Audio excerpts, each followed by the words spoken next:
این جوانان شجاع و دلیر از شهرک و دهات‌های ناحیه واسه برای ادای قرض شهروندیشان نزد مادر وطن اینجا صف آراستند. از کمیسیای تیبی گذشتند. اکنون برای اشتراک در چورابینی تنتنوی بخشیده به روز دعوت شونده آماده اجرای امر نوبتی هستند. در ناحیه واسه ولایت ختلان انا همین طور در محیط ایدانه چورابینی روز دعوت شونده بخشیده به دعوت بهاری جوان پسران به صف قواهای مسلح جمهوری تاجیکستان با اشتراک دعوت شوندگان در کمیسریت حربی ناحیه برگزار کرده شد.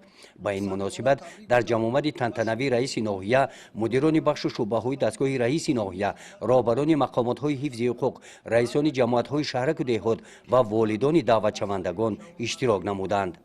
در قسمت رسمی چورابینی تنتنوی بخشیده به دعوت بهاری جوان پسران به صف قواهای مسلح جمهوری تاجیکستان رئیس ناحیه واسه اشتراکچیان چورابینی را تبریک نموده قید نمودند که جوانان ناحیه واسه در قطار دیگر جوانان شهر و ناحیه‌های کشور عزیزمان وطن دوست و وطن پرست میباشند و امروز این جوانانی که برای ادای قرض شهروندی خود اختیاری آمده در صف ایستادند از متانت و شجاعت آنها با باوری میتوان گفت که در صف قواهای مسلح جمهوری تاجیکستان خدمت مادر وطن را صافدلانه و سربلندانه ادا نموده با سری بلند نزد والدانشان برمیگردند.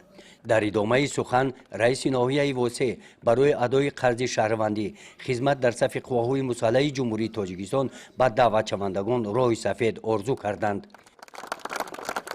بعد برآمدهای رسمی بخشیده به روز دعوت شونده با آن نفرانی که کورس آموزش رانندگی واسطه‌های نقلیات را ختم کردند با آنها شهادتنامه رانندگی سپاریده شدند.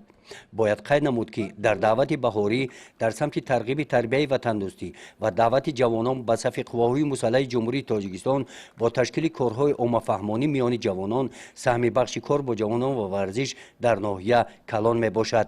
اراده قوی، مهر و صداقت به وطن و اشتراک فعالانه جوانان را در اشتراک در کارهای جمعیتی به اینابت گرفته از نام بخش کار با جوانان و ورزش ناحیه یک چند نفر دعوت شوندگان با سپاسنامه‌ها قدر کرده شدند. در قسمت فرهنگی چورابینی بخشیده به روز دعوت شونده کارمندان بخش فرهنگی ناحیه واسه با برنامه کنسرتی خاطر اشتراکچیان چورابینی را باز هم بالیده گردانیدند.